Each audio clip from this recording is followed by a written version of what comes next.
তিল ভর্তি বস্তা চুরির অভিযোগে গ্রেপ্তার 3 যুবক, আটক একটি চারচাকা গাড়ি, উদ্ধার তিলের বস্তা। জানা গেছে গত শনিবার রাতে ছাউনি ভেঙে গোডাউন থেকে তিল ভর্তি বস্তা চুরির ঘটনা ঘটে গোঘাটের ভিগদাস এলাকায়। রবিবার সেই ঘটনা সামনে আসতে চাঞ্চল্য ছড়িয়ে পড়ে এলাকায়। ঘটনার পর সেই দিনই গোঘাট থানায় লিখিত অভিযোগ দায়ের করেন গোডাউনের মালিক সুনীল কুমার মাল। সেই অভিযোগ পাওয়ার পরেই ঘটনার তদন্ত শুরু করে গোঘাট থানার পুলিশ।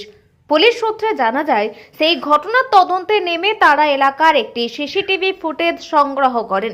সেখানে তারা দেখতে পায় একটি ছোট্ট সাদা রঙের ছোট পিকআপ ভ্যান ব্যবহার করছে দুষ্কৃতীরা।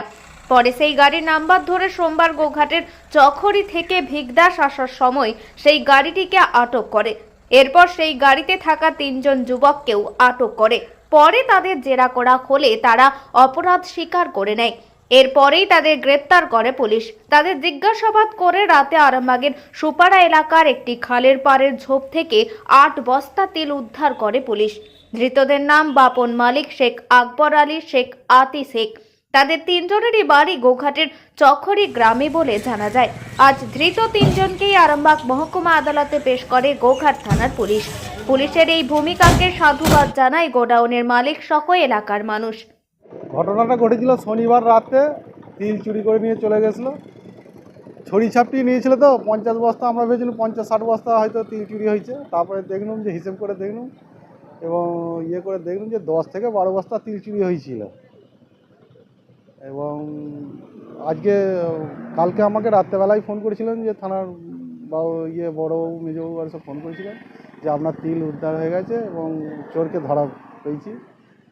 এবং আজকে সকালবেলা গেছিলাম, যে দেখছি যে চোর দেখে লকআপে ঢুকিয়েছে এবং রেখেছে এবং আমি একটু স্বস্তি পেলাম। এবং গোঘাট থানার পুলিশ দেখেও আমি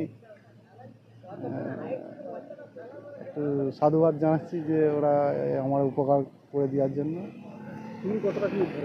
তিল উদ্ধার হয়েছে বলতে বস্তা 10-12 গেছিলো, তার মধ্যে সব গাড়িতেই রয়েছে দেখছি, কিন্তু বস্তাগুলো সব পাল্টে দিয়েছে।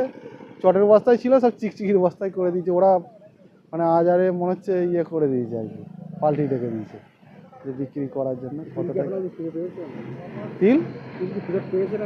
তিল এখন থানাতেই গাড়িতেই রয়েছে, এখন বাবুরা সব দিয়ে দেবেন।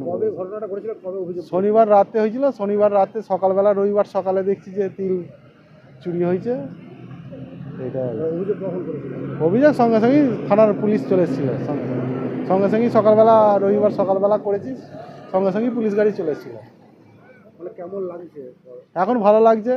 গোঘাট থানার আমি উপকারিতা পেয়ে আমার স্বস্তি এসছে যে তিলটা ফেরত পেয়েছি এবং পেয়েছি বলে।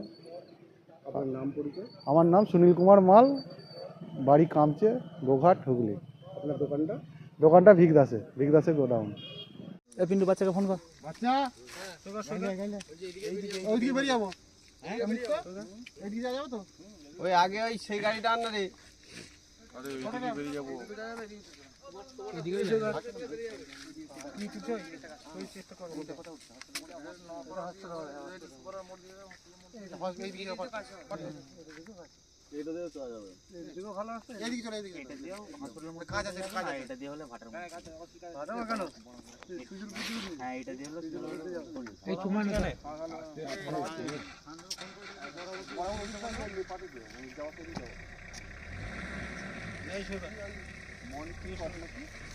এখন আরামবাগেই রয়েছে প্রাণ আইভিএফ ফার্টিলিটি সেন্টার। নিঃসন্তান দম্পতিদের মুখে হাসি ফোটানোর বিশ্বস্ত প্রতিষ্ঠান প্রাণ আইভিএফ ফার্টিলিটি সেন্টার। দক্ষিণবঙ্গের মধ্যে সর্ববৃহৎ এবং সর্বপ্রথম ART গভর্নমেন্ট রেজিস্টার প্রাপ্ত আইভিএফ সেন্টার এখন আরামবাগেই। অল্প খরচে আইভিএফ পরিষেবা, বন্ধাত্ব চিকিৎসার এক অভিনব অধ্যায়। প্রাণ আইভিএফ ফার্টিলিটি সেন্টার একেবারে অল্প খরচে পুরুষ ও মহিলার বন্ধাত্ব পরীক্ষা, বন্ধাত্ব চিকিৎসা সবকিছুই হয় আমাদের প্রতিষ্ঠানে। সুচিকিৎসার মাধ্যমে মা ও বাবা ডাক শুনতে পারবেন নিঃসন্তান দম্পতিরা। তাহলে আর দেরি কেন? আজই যোগাযোগ করুন প্রাণ আইভিএফ ফার্টিলিটি সেন্টারে। ঠিকানা বসন্তপুর, আমতলা, 2 নম্বর রেলগেট, আরামবাগ, হুগলি। যোগাযোগ নম্বর 7865858781 অথবা যোগাযোগ করুন 7908098172 এই নম্বরে।